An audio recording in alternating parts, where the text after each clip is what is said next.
నమస్తే K24 news. Navapeta కేంద్రంలో బతుకమ్మ ఆడుతున్న మహిళలకు కనీస సౌకర్యాలు కూడా లేకపోయాయి. చిమ్మ చీకట్లోనే నిమజ్జన వేడుక జరుపుకోవాల్సి వచ్చింది. తెలంగాణ ఆడపడుచులు ఇంత ఇబ్బందులు పడుతుంటే మరోవైపు కాంగ్రెస్ ప్రభుత్వం మాత్రం మేము బతుకమ్మ సంబరాలను ఘనంగా నిర్వహిస్తున్నామని చెప్పుకుంటుంది.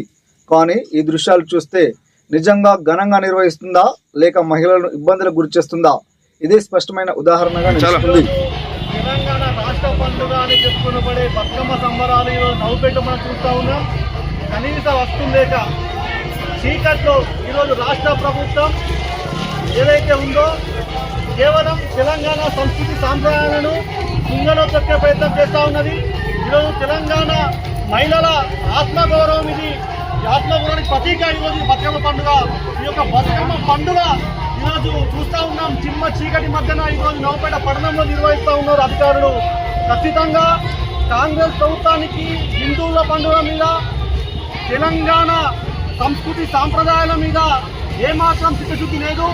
మీరు హిందువుల పండుగలు రాగానే ఆంక్షలు పెట్టి, హిందువుల పండుగలు ఆంక్షలు పెట్టి అనేక రకాల ఇబ్బందులు గురి చేస్తూ ఉన్నారు. కానీ ఈరోజు తెలంగాణ పండుగ అని చెప్పుకునేటువంటి ఈరోజు బతుకమ్మ పండుగకు కనీస వస్తువులు కూడా మనం చూస్తూ ఉన్నాం. నవపేట మండల కేంద్రంలో అధికారులు నిర్వహించలేకపోయారు. ఖచ్చితంగా ఒక బండి వెళ్తున్న మధ్య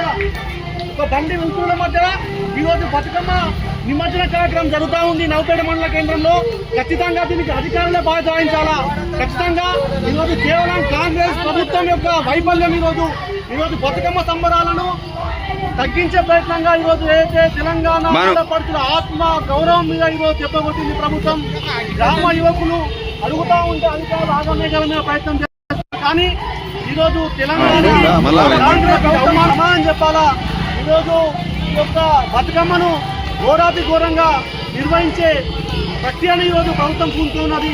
రాబోయే రోజుల్లో ఖచ్చితంగా మా మహిళలు ఈ బతుకమ్మను ఆడుతూ మిమ్మల్ని అదే నిమజ్జనం చేస్తారని చెప్పేసి మేము తెలియజేస్తాం. నవపేట కూడా మళ్ళీ మధ్య ఈరోజు బతుకమ్మ సంబరాలు జరుగుతూ ఉన్నాయి.